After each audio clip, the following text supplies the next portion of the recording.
Picture this. A federal courtroom so quiet you could hear the shuffle of papers echo against the walls. I remember the exact moment I first heard about the affidavit. Because the story didn't break with a bang, it arrived like a sudden crack of thunder in an already tense sky. One document, a few pages, and yet the reaction inside that courtroom was so heavy that reporters later described the room as holding its breath. The judge lifted the affidavit slowly, scanning line after line, and for a brief second the entire atmosphere shifted. You know those moments when power and patience collide with something unexpected? That was the feeling. Because what the document appeared to outline raised serious questions about statements that had circulated for months, statements connected to Donald Trump, and repeated with total certainty in interviews, rallies, and headlines. I wasn't sitting in that courtroom, but when I watched the coverage later that day, I felt the tension through the screen. Reporters whispered about the judge's visible frustration, the kind of restrained reaction that judges rarely show unless something truly catches their attention. And suddenly the conversation online started shifting. People weren't just debating politics anymore. They were asking whether the timeline of public claims and the sworn statements inside that affidavit actually matched. That question alone sent shockwaves across social media, because if even part of the narrative didn't hold up under legal scrutiny, the consequences could stretch far beyond a single hearing. I kept replaying the moment in my mind, imagining the silence, the rustle of pages, the careful expression on the judge's face as the implications settled over the room. Because when a courtroom pauses like that, it usually means something bigger is unfolding beneath the surface. And the question that kept echoing in my head was simple: how did we get here? But the real story isn't just what was written in that affidavit. It's how those words collided with months of statements that suddenly didn't line up. And when you start putting the timeline together, the situation becomes even more explosive still. Now here's where the story really starts to widen, because that affidavit wasn't just another legal document quietly filed away in a stack of paperwork. In the world of high-stakes politics and law, documents like that can shift entire narratives, and the moment I realized what people were reacting to, it became clear this wasn't just a routine courtroom development. This was something bigger. You see, political controversies almost always come with competing versions of the truth. One side says one thing, the other side pushes back, and somewhere in the middle the public is left trying to piece together what actually happened. But what made this moment different wasn't just the document itself. It was the reaction inside that courtroom. Judges are trained to remain measured, controlled, almost unreadable. So when observers started describing visible frustration as that affidavit was reviewed, people immediately began asking why. Because the stakes here go far beyond one hearing. We're talking about credibility, about public trust, about whether statements repeated in the political arena can withstand scrutiny in a legal setting where every word carries consequences. And the internet reacted exactly how you'd expect. Within hours, clips were circulating everywhere, commentators were dissecting every detail, my timeline filled with people asking the same question over and over again.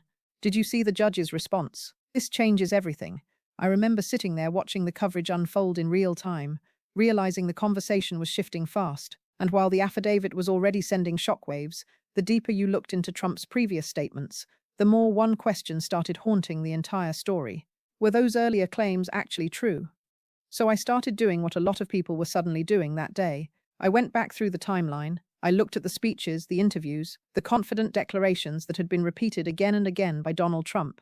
Because if the affidavit was raising questions, the only way to understand the moment was to place those earlier statements right beside the new claims appearing in court.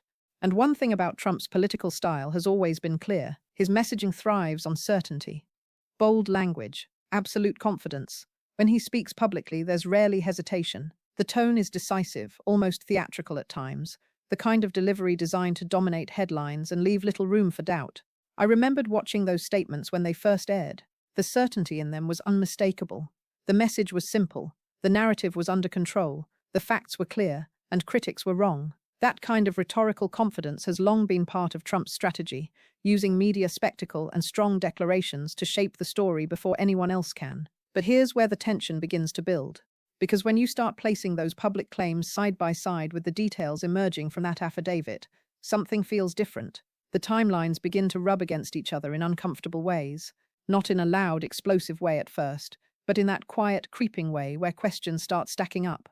And that's the key difference between politics and a courtroom. Campaign rallies run on applause, interviews run on sound bites, but courtrooms run on sworn statements, documented timelines, and legal consequences. And that's when the focus shifted away from the speeches, the interviews, and the headlines, and toward the person who ultimately had the power to decide how seriously these contradictions would be taken. The judge. Now the spotlight moved to the one figure in the room who wasn't there to win an argument, dominate a headline, or rally supporters. The judge. And if you've ever watched how judges operate inside a courtroom, you know their power doesn't come from volume or spectacle. It comes from discipline, patience, and control. Judges are trained to remain almost unreadable. Their job is neutrality, no sudden reactions, no emotional displays, just careful evaluation of facts, testimony, and law. So when observers began describing a shift in the judge's demeanor as the affidavit was reviewed, people immediately understood something unusual was happening. I imagine the moment the way reporters later described it. Papers shifting softly across the desk, attorneys standing in quiet anticipation. A few murmurs in the gallery quickly fading as everyone waited to see how the judge would respond. And then the judge began reading, line after line, sentence after sentence. Because in a courtroom, words don't float around like they do in political debates. They're sworn, documented, filed into the official record. Every claim carries weight, and every contradiction raises a red flag that judges are trained to notice immediately. Watching the coverage later, it struck me just how different this setting was from the political stage most people were used to seeing. Out there, bold declarations can travel fast and face little immediate challenge. But inside a courtroom, statements meet evidence, and narratives are forced to stand up against documentation. That realization changed the way I looked at the entire story. This wasn't just another political clash playing out on television screens. This was a legal moment where the stakes were real, and where words carried consequences that couldn't simply be talked away. And then something happened that made the entire courtroom atmosphere shift, because the affidavit didn't just contradict a narrative, it directly challenged the credibility of the claims that had been repeated for months. And that's when the calm tension inside the courtroom started transforming into something sharper. Attorneys on both sides began stepping forward, responding to the affidavit line by line. What had started as quiet observation suddenly turned into a careful but intense legal exchange. One lawyer raised an argument, another pushed back, an objection surfaced, a clarification followed. Every sentence felt deliberate, almost surgical, as if each word had to be weighed before it entered the record. I kept imagining what it must have felt like sitting in that room, the judge listening carefully, attorneys standing firm behind their interpretations, the affidavit sitting there at the center of it all, like a spotlight nobody could turn away from. Because in a case like this, interpretation becomes everything. One side explains the document one way, the other side insists it means something entirely different. And suddenly the courtroom isn't just a place of procedure. It becomes a battleground of competing narratives. But outside those walls, something else was happening at the exact same time. Reporters were racing to break updates, phones buzzing, headlines forming before the hearing had even ended. Social media feeds lighting up with speculation, debate, and non-stop commentary. I watched as analysts tried to piece together what the document might mean. Supporters defended earlier claims. Critics insisted the contradictions were obvious. The conversation was moving faster by the minute. What had started as a tense courtroom moment was rapidly turning into a national debate unfolding in real time. But the real turning point came when the details inside the affidavit started circulating publicly. And once people read the document themselves, the reaction became impossible to ignore. And then the document escaped the quiet walls of the courtroom. Within hours, the affidavit that had triggered so much tension began circulating online. Journalists posted excerpts. Legal analysts highlighted key passages. Screenshots spread across timelines faster than anyone could control the narrative. That's when everything shifted. Because now people weren't relying on second-hand descriptions anymore. They were reading the words themselves, line by line, paragraph by paragraph. And as those passages moved across the internet, something fascinating started happening in real time. People began connecting the dots. Clips of earlier statements from Donald Trump resurfaced almost instantly. Interviews from months before, speeches, sound bites that had once sounded so certain, and suddenly those clips were being placed directly beside the claims described inside the affidavit. Watching it unfold felt like witnessing a giant puzzle snapping together across millions of screens at the same time. Hashtags started trending, commentary clips went viral. Debate shows rushed to bring in legal experts who tried to unpack what the document might actually mean. Supporters pushed back. Critics leaned in harder. Everyone seemed to sense that the story had reached a tipping point. You could feel the shock ripple outward. Some viewers said the contradictions were obvious. Others insisted the situation was being misunderstood. But regardless of which side people landed on, one thing became impossible to deny. The conversation had fundamentally changed. And as I watched that wave of reaction build across news channels and social feeds, one realization kept creeping into my mind. Because the most surprising part wasn't the political reaction at all. It was how the judge's earlier frustration suddenly made perfect sense. And just like that, the aftermath began. Within hours, the story was everywhere. Cable news panels lit up with urgent debates. Legal experts leaned over printed copies of the affidavit, circling passages, analyzing wording, questioning timelines. Political commentators tried to frame the moment in completely different ways, depending on where they stood. Some rushed to defend Donald Trump, arguing that critics were reading too much into the document. They insisted the narrative had been twisted, that context was missing, that the situation was being exaggerated for political gain. Others saw it very differently. They pointed to the same passages and said the affidavit raised serious questions about credibility. They argued that once statements enter a courtroom, they stop being political talking points and start becoming legal claims, and that's when the country seemed to split right down the middle. Across social media, people debated endlessly. News anchors challenged guests on live television, comment sections filled with arguments that stretched for pages. Everyone had a theory, everyone had a conclusion. Watching it all unfold, I couldn't help but notice something deeper about the moment. Modern politics isn't just about facts anymore. It's about narratives, loyalty, identity, and belief, all colliding in ways that make the truth harder and harder for people to agree on. But beyond the political arguments, there was a deeper question that stayed with me long after the courtroom drama ended.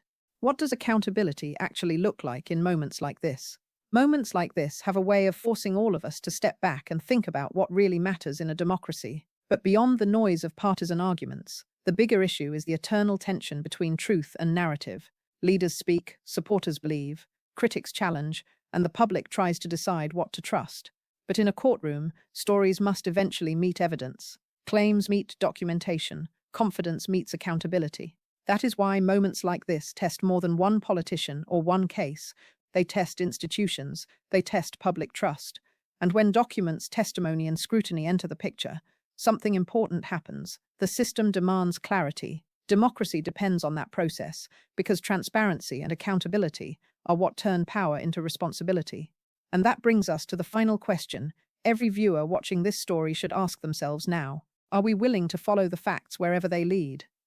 When I think back to where this story began, I keep returning to that moment in the courtroom, the silence, the judge reviewing a document that seemed, at least to observers, to change the tone of the entire room. One affidavit, a few pages long, yet powerful enough to trigger visible frustration and set off a chain reaction far beyond those walls.